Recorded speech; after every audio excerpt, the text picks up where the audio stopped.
Welcome to Random, Rambling, and Rhetoric with TJ Mercer. That's my TT. And it's all powered by her Samsung Notes. Now, here's my TT. I just loves me some porta potties, said no one ever. I don't know about you, but the ickiest thing on the planet is when I am forced to use a porta potty. I try to hold my bladder until the last possible minute. And what about nasty public restrooms? Ew, public restrooms plus kids. Parents, what do you do as soon as you take them to a public bathroom? You make them hold up their hands and forbid them to touch anything. Then you get in the stall, there's no toilet paper or seat cover, you handle your business, come out, and then there's no soap or paper towels. Lord have mercy. Jesus is just not a good situation all around. Fortunately, there's the restroom kit, a full bathroom solution the size of a lightweight deck of cards. A deck of cards, y'all. I keep one in my purse all the time just because it's complete with a full patented oversized toilet seat cover, enough toilet paper to cover the essentials, plus wet wipes for your tushy and your hands. The restroom kit is a don't leave home without it necessity for your road trips, you going camping, the beach, festivals, basically any restroom that ain't yours. Even that friend of yours who's cleaning is not their strong suit. You know what I mean? So pop on over and visit therestroomkit.com. That's therestroomkit.com. And when you use the code RAMBLINGS, RAMBLINGS, you will get 15% off your purchase. So stop going to the bathroom without the full protection you need. Go get the restroom kit at therestroomkit.com.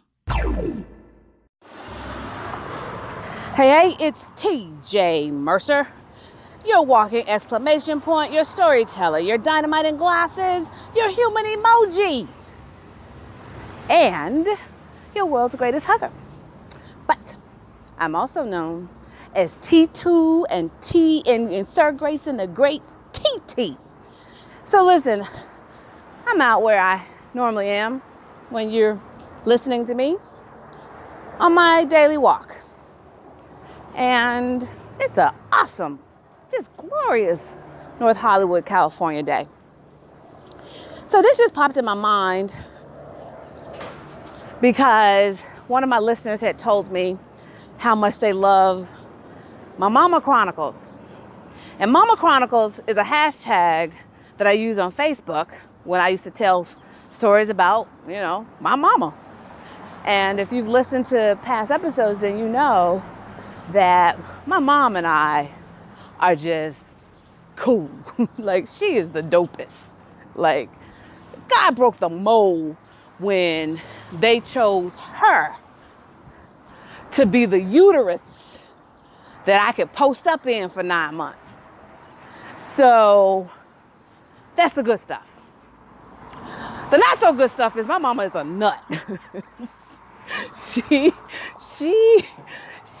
has the attention span of a gnat. I'm always teasing her, like, Mom, don't do volunteer work that requires you to be, a secretary, that you got to take meeting notes. Don't do that because you daydream too much.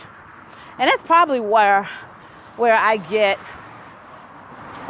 my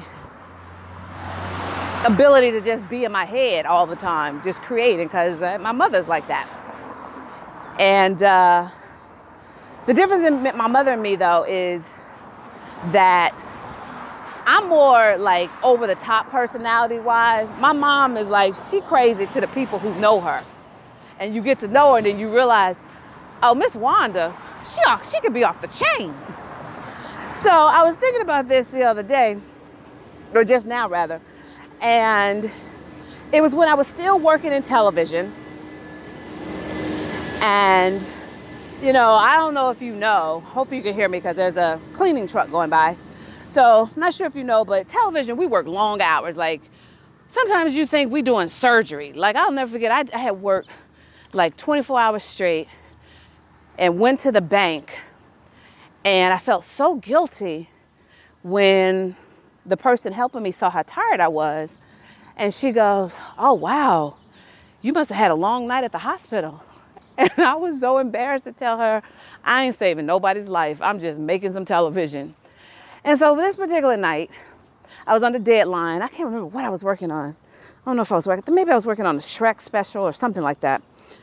And my mother was having computer problems. And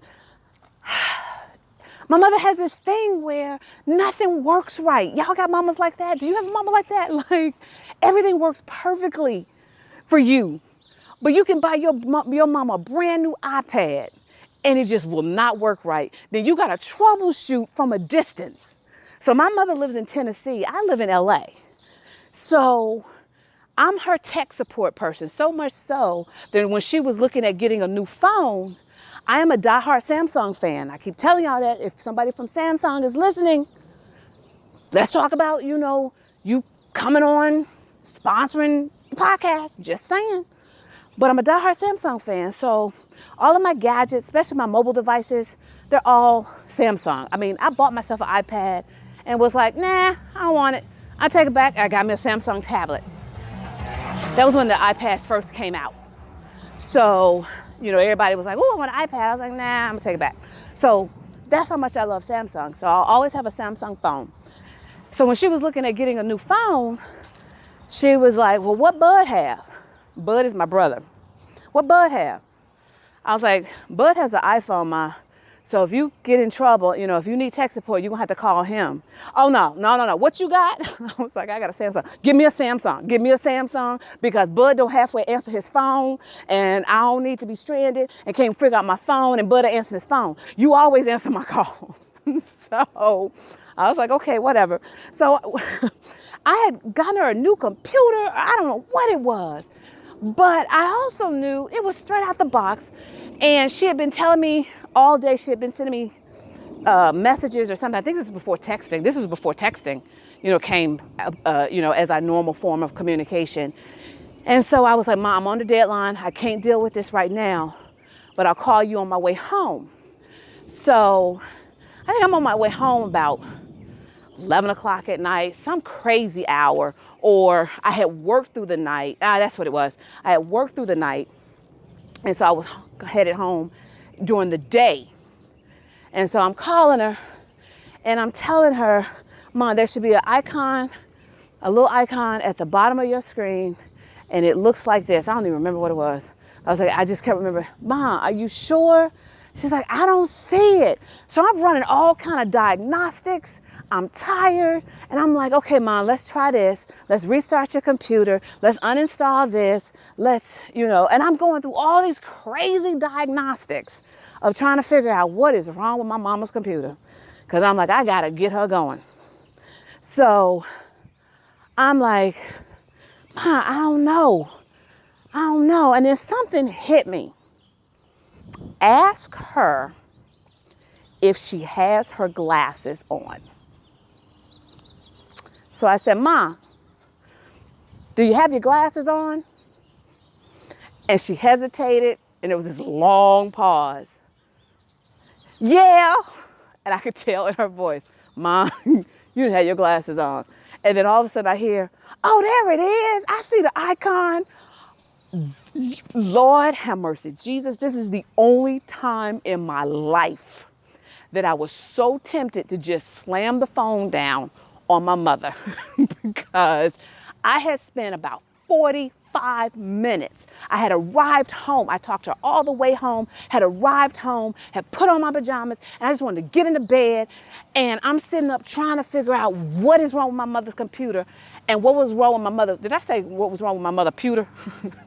What was wrong with my mother's computer is that this nut didn't have her dang on glasses on. And so instead of hanging up on my mama, all I did was just say, through clenched teeth, I was like, bye, mama. And she said, okay, bye, love you, kiss and rest. Oh, I was so livid with her. And actually, if I'm thinking about it, I'm still livid. So she called me the next day. She's like, so how's your day? I was like, like, Mom gonna kill you. You done had your glasses on, Mom. So we have a running thing now. Running thing. Anytime I have to troubleshoot her, she will voluntarily. And yes, I have my glasses on. So that, ladies and gentlemen, is my mother. You gotta love her. Love her, love her, love her, love her, love her. So we got the SRS factor in effect, right? Remember? We're gonna subscribe, we're gonna review, and we're going to share, but no pity shares. No pity shares. You're only gonna share because you authentically wanna share your TJ with the world and not be selfish. All right? Until next time, go on out and make God smile. I think I'm just gonna make him chuckle, laugh, giggle, whatever. All right, talk to y'all later. Bye. Well, that's it. Hopefully you enjoyed what my TT shared with you. And like she always says, let's go out and make God smile. And don't forget to hug somebody. It's T2 Mercer signing off now. See y'all later.